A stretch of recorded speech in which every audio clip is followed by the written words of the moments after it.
wisdom, prudentia, justice, justitia, temperance, temperantia, courage. fortitudo. Applying ancient philosophy to modern life, this is the Sunday Stoic. Welcome to the Sunday Stoic Podcast. This is Steve coming to you from Conway, Arkansas. And in this episode, we are going to continue our journey through the Enchiridion with Chapter 2. Chapter 2 of the Enchiridion is part of this text that deals with beginning the study of philosophy, beginning the practice of Stoicism.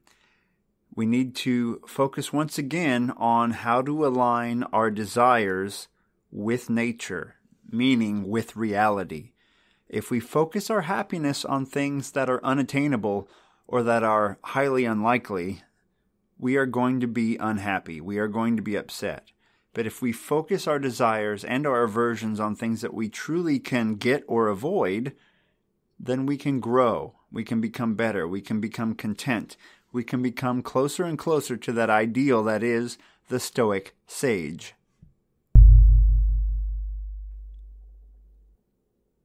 The Enchiridion, Chapter 2.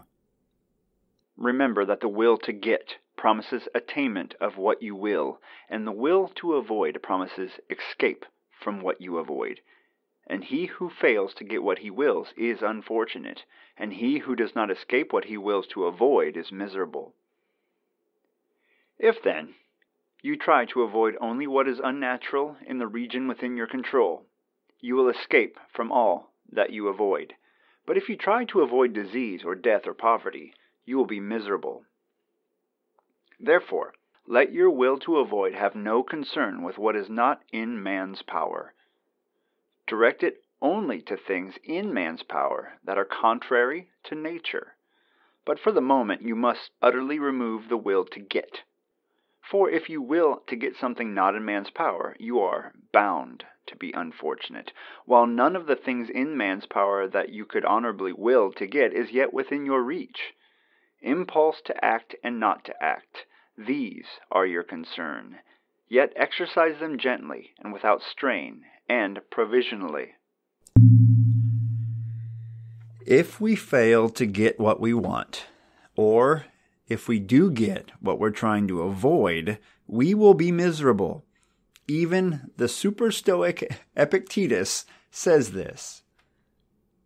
So our goal is not necessarily to quit the ability to feel misery. We can't turn off the ability to feel miserable, but we can go to the beginning of this equation and adjust what it is that we want and what we don't want. And Epictetus suggests we do this in a very particular order. We start, first of all, by working on the things that we want to avoid. Things happen to us all the time. And he says, ensure that your will to avoid has no concern with things outside your power. Ooh, that's a tough one, right? So let's get out our list and start making a list. What are the things that worry us, that we want to avoid, that we feel would cause us to be sad, depressed, whatever? Which of those things are truly out of our power? And I bet that's most of the list if we think about it really clearly.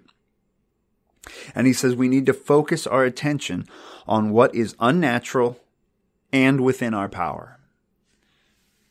So by unnatural, we want to avoid being worried about things that are naturally going to happen. Like if I am worried about death, death is going to happen to me, whether I'm worried about it or not. In fact, worrying about it may make it happen sooner, right? Things that are unnatural. And I'm sure there's a deep Stoic meaning there that we may need to explore further. Like what is natural and what is unnatural? What does he mean by that? But for now, we can focus on things that we feel we can control. Our desires, our aversions, so we're focusing on those aversions, those things that we don't want to happen. So what don't we want to happen? We don't want to lose control of our character. We don't want to become angry over things that are unnatural to be angry at, things that we don't control. We need to focus on those things. We need to drop our aversions to things outside of our power and just understand that these things will happen. And for now, he says, desire is something we should get rid of altogether. Our desire to have things happen. So the positive side of this coin, right? On one side, we're thinking about things we avoid. That's what we should focus on for now. The other side of the coin, the things that we wish would happen, we need to just let go for now.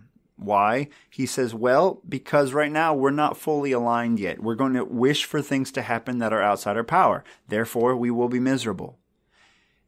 And there will be things that are within our power that we want, but we are not strong enough yet. We are not fit enough yet. We haven't practiced enough yet to be able to reach those goals. Therefore, we will also be miserable when we fail at the things that are in our power. We are working out in the Stoic gym here, trying to get ready for those Olympic Games, right? We're trying to get ready. If we just run out there now, we're just going to fall flat on our faces and be disappointed by that. Lastly, he gives us another thing we can focus on. Focus for now on the impulse to act or not to act. So I think what he's saying here is, we still have to do things in this world. We can't just sit around and think about changing what we're averse to. We still have to do things, but focus on, should I act, should I not act? But I think we need to let go of tying the outcomes of those actions to our happiness. So we need to let go of our aversions of something bad happening when we commit an action, or let go of our desires for what we hope will happen. We just act and see what happens. Accept the fate. Accept what happens.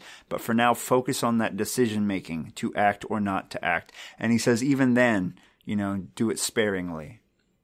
Do it sparingly. So I think we could get out that sheet of paper again this week and have 2 columns, and start working out what are the things that we fear, the things that we want to avoid. Which of those things that we think of on a daily basis? The best way to do this is to jot things down as they pop in your head throughout the day. So keep a piece of paper in your pocket or your phone or whatever. What are the things that you want to avoid? You think of every day, like, oh, I wish I didn't have to pay taxes. That bugs me. I hope there's not a traffic jam today. Ooh, I need to avoid whatever. Make a list. Which column do they fall in? Things within your power or things outside of your power? That sphere that is you. Where do they fall? And then probably, pretty quickly you'll be able to realize, okay, a lot of the things I worry about are things that I don't control. One way to start thinking about which side of that wall those things fall on, that sphere of yourself or the outside world, is will these things go away when you're dead, or will they keep on continuing? If they keep on continuing, then they're probably not in your power to control, right? If it's something that will disappear when you're dead, then maybe it is within your control. One way to frame that. Think about it. What are the things that you worry about that you can let go of? And what are the things that you don't worry about that you should worry about? How you act, how you behave.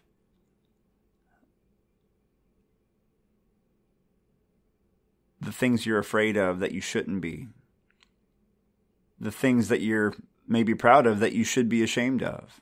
Those are the things that we need to put into alignment and get rid of the things that are unnatural and focus on the things that will allow us to have a smooth flow of life and live, as the Stoics say, according to nature.